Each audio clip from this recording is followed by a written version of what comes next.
साथियों नमस्कार, मैं हूं आपका दोस्त जीतू और आप देख रहे हैं आपका अपना YouTube channel job zone Jeetu. वो चैनल जो खबर नहीं दिखाता, संविदा कर्मियों की आवाज़, संघर्ष और हक को सरकार तक पहुंचाता। दोस्तों आज मैं बहुत जिम्मेदारी के साथ ये बात कह रहा हूं, 2026 संविदा कर्मियों के लिए कोई साधारण साल नहीं है। 2026 संघर्ष के साधन की ओर बढ़ने वाला साल है।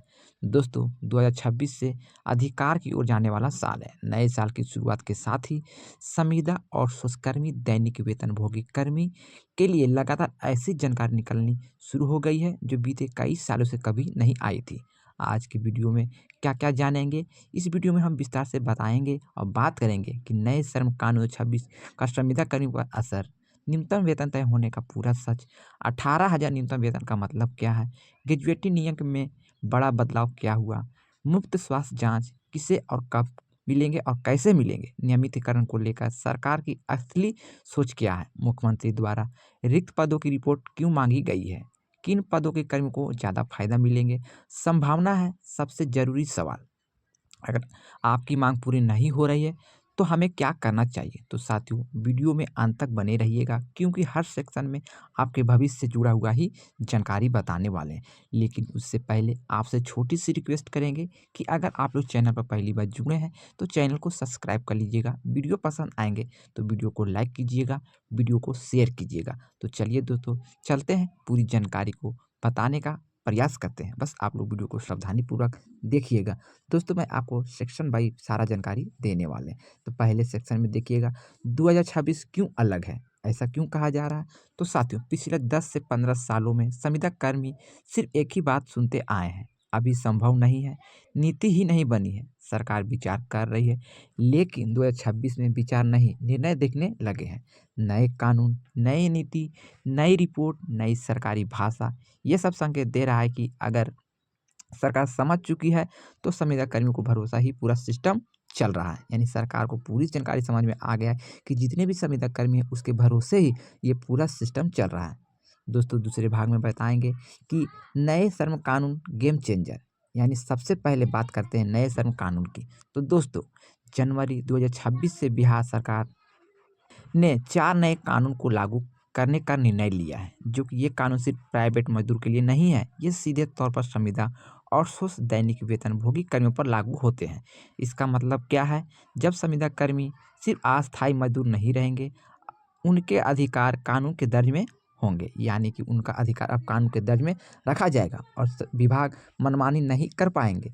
दोस्तों तीसरे भाग में मैं आपको बताएंगे कि ग्रेजुएटी नियम में ऐतिहासिक बदलाव।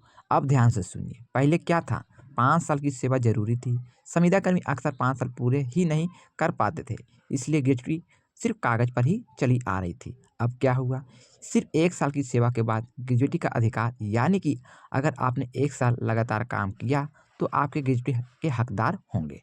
यह बदलाव छोटा नहीं है, यह संविदा कर्मियों को अस्तित्व की ओर ले जाने वाला बहुत बड़ा कदम है। दोस्तों चौथे भाग में मैं आपको बताने वाले हैं कि मुफ्त स्वास्थ्य जांच पहली बार समान साथियों, आज तक संविदा कर्मी को बिना बीमा, बिना मेडिकल सुविधा, बिना सुरक्षा के काम करते थे, लेकिन 2026 में 40 वर्ष से ऊपर के सभी संविदा और सोर्सिंग और दैनिक वेतनभोगी कर्मियों के लिए साल में एक बार मुफ्त स्वास्थ्य जांच अनिवार्य किया गया है। यह जांच सरकारी व्यवस्था के तहत होगी, पूरी तरह से वो भी निःशुल्क रहेगी।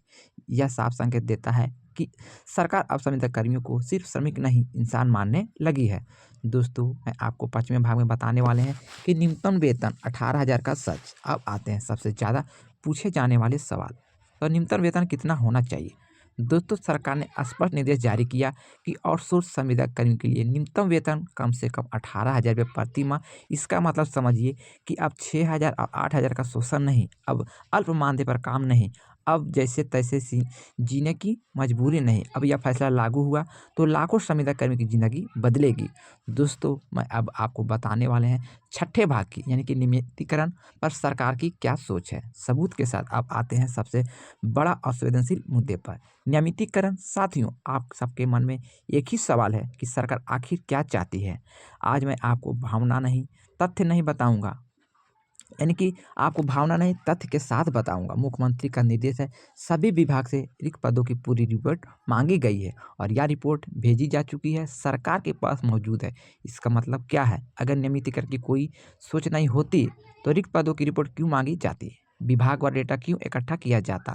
साफ है कि सरकार अब ये देख रही है कहाँ कितनी रिक्तियां हैं, कहाँ कितने संविदा कर्मी काम कर रहे हैं और कितने किस तरह के समायोजित किया जाना चाहिए। दोस्तों, अब हम बात जो करने जा रहे हैं 7वें भाग की, तो 1 करोड़ नौकरी और संविदा कर्मी अब एक बहुत बड़ा भ्रम तोड़ते हैं। बहुत लोग सोचते होंगे 1 करोड़ नौकरी मतलब अस्थायी भर्तियां। पूरी तरह से ये गलत है। इस प्रक्रिया में मौजूदा संविदा कर्मी को प्रथमा मिलने की संभावना सबसे ज़्यादा है, यानी कि जो सालों से काम करें, जिनके पास अनुभव है, जिनके बिना विभाग नहीं चल सकता, वो सबसे पहले लाइन में रखे जाएंगे। दोस्तों, अब बात करेंगे 8वें भाग की, कौन कौन शामिल हो सकता है। तो अब नाम लेकर बात करते हैं। पहले जो कि संभावित लग जाती है, न्याय मित्र, शिक्षा प्रेरक, शिक्षक सेवक, टोला सेवक, तालमेली मरकज, ग्राम रक्षा दल, रसोईया, मीटर रीडर, ग्रामीण आवास सहायक, CHO, ANM, GNM, lab technician, परिचारी, लोक शिक्षक, बाल दीदी, मदरसा शिक्षक, संस्कृत शिक्षक, ग्रामीण चिकित्सक और अन्य सभी संविदा और सोचकर्मी। अगर किसी का नाम छूट गया हो तो कमेंट में ज़रूर लिखिएगा। दोस्तों, अब मैं आपको जो बताने वाले हैं 9वें भाग की पूरी जानकारी, जो कि अगर मांग पूरी नहीं हो रही तो क्या करें।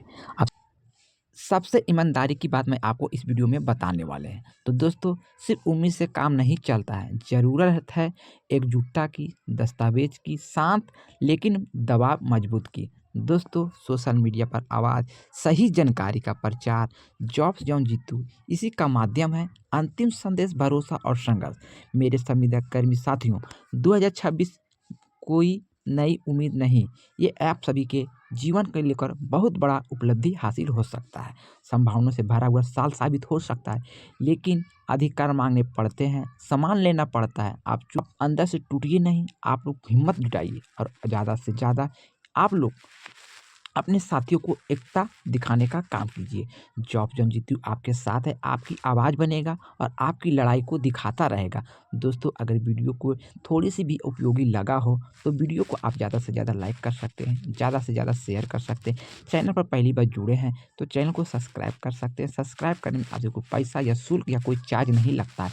सब्सक्राइब करना बिल्कुल ही मुफ्त है, क्योंकि इस चैनल के माध्यम से जितने भी राज्य में संविदा कर्मी और सोचकर्मी, दैनिक कर्मी हटाए गए कर्मचारी है, उनको लेकर कोई भी अपडेट, कोई भी सूचना, कोई भी इन्फॉर्मेशन आते हैं तो सबसे पहले मैं आपको इस चैनल के माध्यम से बताने का प्रयास करते हैं। पिछला मेरा रिकॉर्ड देख लीजिएगा तो मैं अब लगातार आपको लेकर हमेशा तब पे काम किए हैं। तो दोस्तों, आप लोग अभी चैनल पर जुड़े हैं तो चैनल को सब्सक्राइब कीजिए और आप वीडियो किस जिला से देख रहे हैं एक कमेंट में ज़रूर बताइएगा, क्योंकि आप लोगों का एक कमेंट, एक लाइक ही हम सभी का ज़्यादा मोटिवेट करता है वीडियो बनाने के लिए। तो दोस्तों, मैंने सारा इन्फॉर्मेशन, सारा जानकारी दे दी है।